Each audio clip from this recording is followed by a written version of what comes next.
మొన్న నేను చూస్తున్నా మామ అల్లుళ్ళు తోకదెగిన బల్లులాగా ఎగురులాడుతున్నారు. బల్లి తోకదెగితే ఎట్లా ఎగురుతుందో మామ అల్లుళ్ళు కూడా గట్లనే ఎగురుతారు. ఇంకా అధికారం మత్తు దిగిందో లేదో నాకు అర్థం కాలే. అయ్యగారికి మరి ఫామ్ హౌస్ లో వేసిన మత్తు కూడా దిగిందో లేదో నాకు తెలియదు. అసెంబ్లీకి మాత్రం రాడు. చర్చల మీద మాట్లాడతామంటే పారిపోతాడు. ఎవరినో ఒకరిని అడ్డం పెట్టుకొని అసెంబ్లీకి రాకుండా తప్పించుకున్నాడు. అసెంబ్లీ రాని దద్దమ్మలు, బడికి రాని బడి దొంగలు లాంటి వాళ్ళు అంతేనా? మరి అట్లాంటి బడి దొంగలు నిన్న టీవీ 9లో పోయి కూర్చొని 4 గంటలు కూర్చున్నాడు. సిగ్గున్నదా అని అడుగుతున్నా.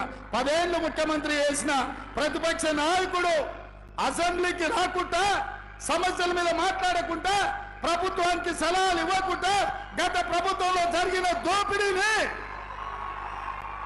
ప్రశ్నించి అంగిలాగు ఊడదీస్తామని అసెంబ్లీలో మా కళ్ళలకు చూసే ధైర్యం లేక పారిపోయి టీవీ 9లో కూర్చొని నిన్న ప్రగల్భాలు మాట్లాడుతున్నాడు. ఆయన మెదడును రంగరించి ఆయన రక్తాన్ని దారబోసి కాళేశ్వరం కట్టిండంట. దద్దమ్మ, నువ్వు అట్లా కట్టినవో లేదో ఇట్లా కూలిపోయింది. ఇంతకంటే ప్రపంచంలో దివాలగాడేవాడని ఉంటాడా అని నేను అడుగుతున్నా. కాళేశ్వరం డిజైన్ వేసినప్పుడు తీసినవా, దిగినప్పుడు దించినవా అని నేను అడుగుతున్నా. రాపోదాం. ఇప్పుడు కూడా మా శ్రీధర్ బాబు గారి నియోజకవర్గమే మంతన్నిలోనే కాళేశ్వరం ఉంది. చిన్న కాళేశ్వరం కలిసిపోదాం. సూటిగా సవాలు విసురుతున్న కేసీఆర్, నువ్వు కట్టిన అద్భుతం ఏందో, ఈ అద్భుతం తెలంగాణకు ఏ రకంగా ఉపయోగపడుతుందో మేమందరం వస్తాం. ఆమె కూర్చుందాం, నిపుణులను పిలిపిద్దాం, మేధావులను పిలిపిద్దాం, తెలంగాణ సమాజాన్ని ఆహ్వానిద్దాం. అన్ని ప్రభుత్వమే ఏర్పాటు చేస్తుంది.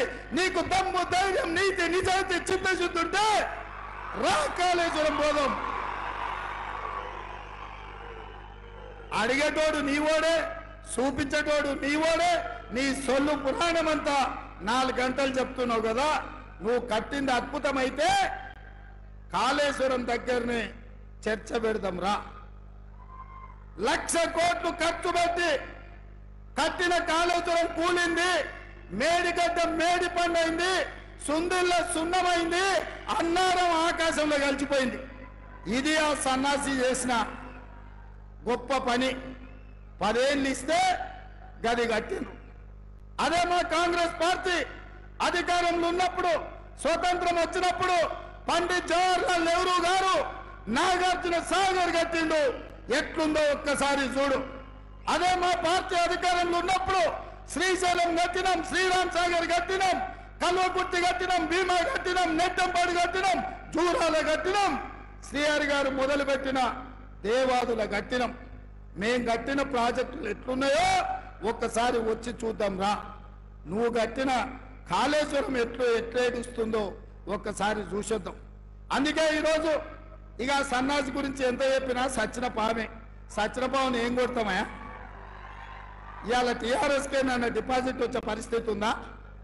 కాబట్టి ఇవాళ టీఆర్ఎస్ కాదు, ఏనుగులను తినేటోడు పోయిందంటే పీనుగులను తినేటోడు వచ్చిండు అన్నట్టుగా మోడీ తయారైండు. వీళ్ళిద్దరు తోడు దొంగలు గూడు పుటాని తెలంగాణ మీద కుట్ర చేశారు. 10 ఏళ్ళు కేసీఆర్ ఎవరు గెలిచినా ఢిల్లీలో మోడీకే తాకట్టు పెట్టాను. వీళ్ళిద్దరిని వేరువేరుగా చూడలేం. వీళ్ళిద్దరు నాణానికి బొమ్మ బొరుసు లాంటి వాళ్ళు. వీళ్ళిద్దరు కలిసికట్టుగా తెలంగాణకు అన్యాయం చేసిన వాళ్ళు. అందుకే డిసెంబర్లో జరిగిన ఎన్నికల్లో చంద్రశేఖరరావుకు బుద్ధి చెప్పిండ్రు. ఇవాళ మే నెలలో జరగబోయే ఎన్నికల్లో నరేంద్ర మోడీకి గుణపాఠం చెప్పాలి. నరేంద్ర మోడీ గారు ఇచ్చిన హామీలు ఏవైనా అమలైనాయా భారతీయ జనతా పార్టీ నాయకులు చెప్పాలి. నిన్నగాక మొన్న హరీష్ రావు గారు ఒక మాట అన్నాడు, రైతు రుణమాఫీ చెయ్యి, రైతు రుణమాఫీ చేస్తే రాజీనామా చేస్తా అన్నాడు. నేను ఈ వేదిక మీద నుంచి మాట ఇస్తున్నా.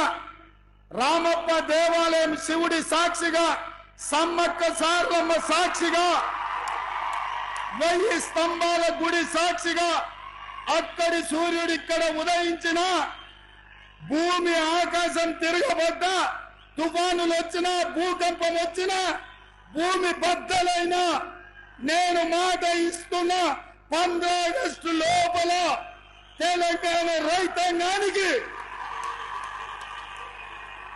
15 ఆగస్టు లోపల తెలంగాణ రైతాంగానికి 2 లక్షల రూపాయల రుణమాఫీ చేసి తీరుతా. హరీష్ రావు అన్నావు కదా సిద్దిపేటకు రాజీనామా చేస్తా అని. రాజీనామా పత్రం జేబులో పెట్టుకో. 15 ఆగస్టు నాడు నీతో మాట్లాడతా బిడ్డ. మాట మీద ఉండాలి. నీ మామలాక మాట ఇచ్చి మాట తప్పి దళితుని ముఖ్యమంత్రి చేస్తా, లేకపోతే తలకాయ నరుకుంటాని తలకాయ లేని మాటలు మాట్లాడతాం అనుకుంటున్నావేమో. 15 ఆగస్టు నాడు నీతో మాట్లాడతా. దేశానికి స్వతంత్రమే కాదు, రైతులకు కూడా ఆర్థిక స్వతంత్రం తీసుకొచ్చే రోజు 15 ఆగస్టు 2 లక్షల రుణమాఫీ చేస్తా. ఆయనలో నీతో మాట్లాడతా.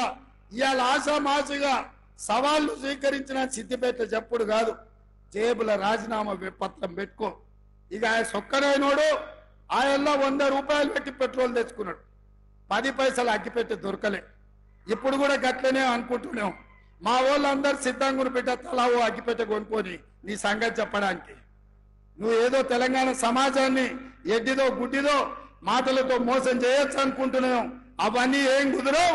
15 ఆగస్టు నాడు నీ ఆఖరి శాసనసభ సభ్యత్వం రైతు రుణమాఫీ చేసి నీ సంగతి తెలుస్తాను తెలియజేస్తూ మీ అందరి దగ్గర సెలవు తీసుకుంటున్నా. జై కాంగ్రెస్.